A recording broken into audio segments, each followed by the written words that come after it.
పరీక్ష నిర్వహణలో శ్రీకృష్ణదేవరాయ విశ్వవిద్యాలయం ఎస్కేయు పరీక్షా కేంద్రం అధికారి నిర్లక్ష్యం 9 మంది విద్యార్థుల భవిష్యత్తు అనిశ్చితిలో పడేసింది. వివరాల్లోకి వెళ్తే ఎస్కేయు అనుబంధ డిగ్రీ కళాశాలలో 4వ సెమిస్టర్ పరీక్షలు జరుగుతున్న బీకాం ద్వితీయ సంవత్సరం విద్యార్థులకు సోమవారం ఫైనాన్షియల్ మేనేజ్మెంట్ పరీక్ష నిర్వహించారు.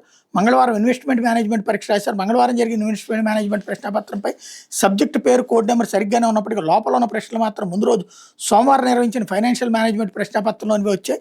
అనంతపురంలోని శ్రీనివాస డిగ్రీ కళాశాల కేంద్ర పరీక్షలు రాస్తున్న 9 మంది విద్యార్థుల విషయాన్ని వెంటనే ప్రిన్సిపాల్ దృష్టికి తీసుకెళ్లారు. మాకు తెలియదు, కోడ్ నెంబర్ సబ్జెక్ట్ పేరు కరెక్ట్గానే ఉంది, ఇదే పరీక్ష రాయండి ప్రిన్సిపాల్ సలహా ఇచ్చారు.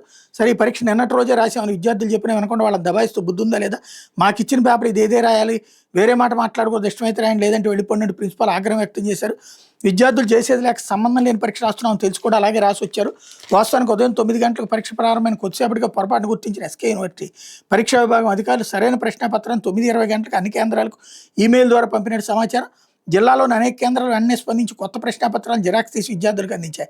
అనంతపురంలోని శ్రీనివాస డిగ్రీ కాలేజీ కేంద్రంలో మాత్రం ఈ సమాచారాన్ని పట్టించుకోకుండా పాత ప్రశ్నపత్రంతోనే పరీక్ష నిర్వహించడం తీవ్ర నిర్లక్ష్యంగా భావిస్తున్నారు. ఇప్పుడు తమ భవిష్యత్తు ఏంటంటే సదరు బాధిత విద్యార్థులు వారి తల్లిదండ్రులు ఆందోళన చెందుతున్నారు. మరోవైపు వ్యవహారంపై సమగ్ర విచారణ జరిపి బాధ్యులపై చర్యలు తీసుకొని బాధిత విద్యార్థులు అన్యాయం జరగకుండా చూడాలని విద్యార్థి సంఘాలు డిమాండ్ చేస్తున్నాయి అన్నటువంటిది హైలైట్ చేశారు.